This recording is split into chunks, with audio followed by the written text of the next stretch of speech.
Take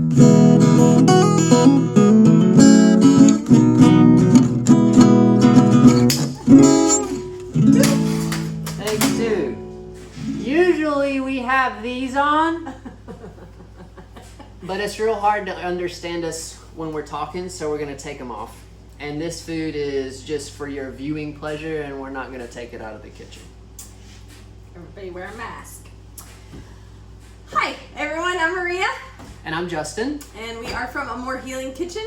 We cook healthy plant-based meals for people facing serious health challenges, such as going through cancer treatment or facing otherwise serious illness. But today we are here to share our kitchen with you and bring another super easy recipe that hopefully you can use in your kitchen. So what are we making? So today we're going to make a simple pesto out of a bunch of wild herbs and greens that we have around our farm and that we get locally on John's Island. And we're going to make it with walnuts instead of your typical pine nuts and basil situation. We use this recipe. That's a situation. That's a situation because ain't nobody got money for pine nuts right now or wants to go to the store to buy a bunch of basil. So this recipe is one that we use very frequently in the kitchen because it is so versatile. When you make this pesto or pesto at home using whatever you have, we'll go through some different options as we look at ingredients, but you can use it on a simple pasta. You could use it on chips as a dip. You could put it on a sandwich. How do you use it? Last week we used it as dip with chips. It was delicious. Nice. Or roasted veggies, super Ooh, good, yeah. like that. Yeah, there's so many different ways to use it. Yeah, so what you can do But I love is pasta. That's make a container of it, keep it in the fridge, and then boom, you have basically a flavor burst that you can add to many different things. So let's get started. So the first thing we'll do is look at our ingredients. We have a teaspoon of salt, a half teaspoon of cracked pepper, a tablespoon of nutritional yeast, 2 teaspoons of garlic powder, a half cup of oil. We're using extra virgin organic olive oil. A tablespoon of a half I cup always forget about this. apple cider vinegar. Yeah. Yeah, so apple cider vinegar, we're using that in place of lemons Okay. and lemon juice. That's going to provide the acidity that we need The in zing. the zinga, to give you the tingle. And then for our greens, we're using arugula that we get from Charleston Parks Conservancy. Meg there hooked us up with. It's super nice and peppery, so in the pesto it's very bright and vibrant. And to increase that vibrance, in place of basil, we're going to use a whole bunch of herbs. So we have dandelion greens, parsley, bull's mint, oregano, spearmint, chickweed, and pennywort, or it's called gotu-kola. These are weeds that we all have in our yard. Can I get an amen? Just make sure your dog doesn't pee on it. So if you're gonna pick them yourself, make sure you look them up, quadruple check that you're picking the correct thing, or send us a picture and ask if it's the right thing, and I'll let you know. It's like a foraging king. So these guys turn into this, just probably about a half cup or so of these greens and a full cup of your base greens, which we have as arugula. So what else could they use besides arugula? You can use kale. You could use Spinach? basically any of your like hardier greens. Maybe you could use chard or something, but it might be a little bit funky. But arugula, kale, and spinach or dandelion greens are kind of my go-to uses for those in a pesto. We're going to use a food processor to make ours today because we're making a pretty big batch, but you could tone back all these amounts of the recipe and use a mortar and pestle for a super classic way of making it.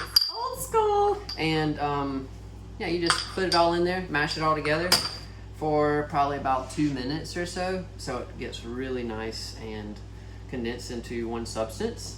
I don't have a good food processor at home, but I use my blender. Nice. Yeah, anything to just get it all Chop it together. all up.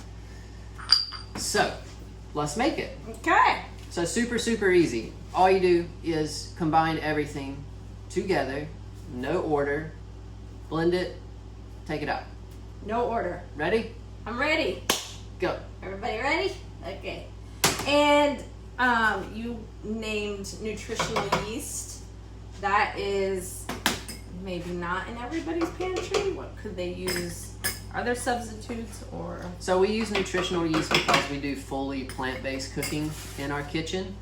That is actually a replacement for like a hard cheese like Parmesan or Pecorino if you want to use that. But the nutritional yeast is giving it that kind of umami aged cheesy flavor. Umami. All right. All these going? All of them. We'll do a fast forward through this part. I like when we talk through the fast forward. So what Yeah, we do. So we just gotta talk and act like we're saying something and like move around.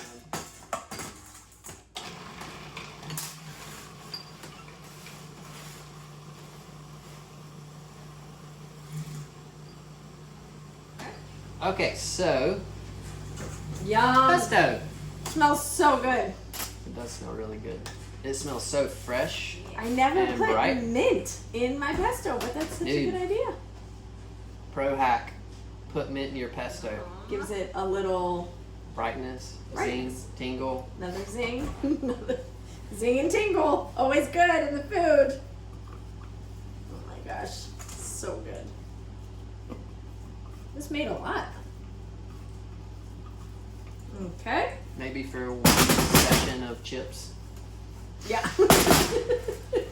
Depends what you're watching on Netflix. If you're binging, you might end up eating this whole bowl. If you're into Tiger King. Tiger King. Mix it all up. So for today, so this made probably about a full cup of pesto. So what we're going to do is make a pasta out of it for our lunch while we're out here. So for a pasta for two, I'm gonna do however much that is. What's that? Maybe 3 tablespoons? 3 tablespoons. Quarter cup? You just take your pasta, which we've already cooked, put it all in, and mix it together really well. If you could imagine getting the pesto on every single noodle, that's what you want. Okay. Because ain't nobody trying to eat a noodle that's dry without your pesto. Plain noodle? Oh, nice. Jump ship. Yum! I did not realize I was hungry till right now. Me neither. I'm starving. Alright, so we've got 2 bowls of pasta pesto. And to finish it off, we have some wood sorrel flowers and some radish flowers that we're going to put on top. Because they're pretty. And you gotta eat with your eyes. And these flowers, everyone, I bet they're all growing in your yard as well. They're everywhere right So the now. the pink ones are wood sorrel. Are those just for the spring? Mm-hmm. And they bloom for a while, depending on the weather. But they taste like Sour Patch Kids. Yeah, I agree. They get you right back there. Pasta? Ah, gracias. Pasta. Yay! Bon appetit. In Spanish, we say buen provecho. Buen provecho. Buen provecho. Oh, God. How is it? It's delicious. Delicious. A little hot sauce. All right. Well, We hope you enjoyed this little tutorial on pesto and that you can source from your own yard, from your own kitchen, hopefully without going to the store. And join us again. Leave us some comments, everybody. Let us know what you're interested in and what we can kind of help you with in your pantry so that you don't go to the store. Stay home, everybody. The more we stay home, the faster we can all get back out. Yeah. Yeah. Cool. See y'all next week. See you next week. Bye.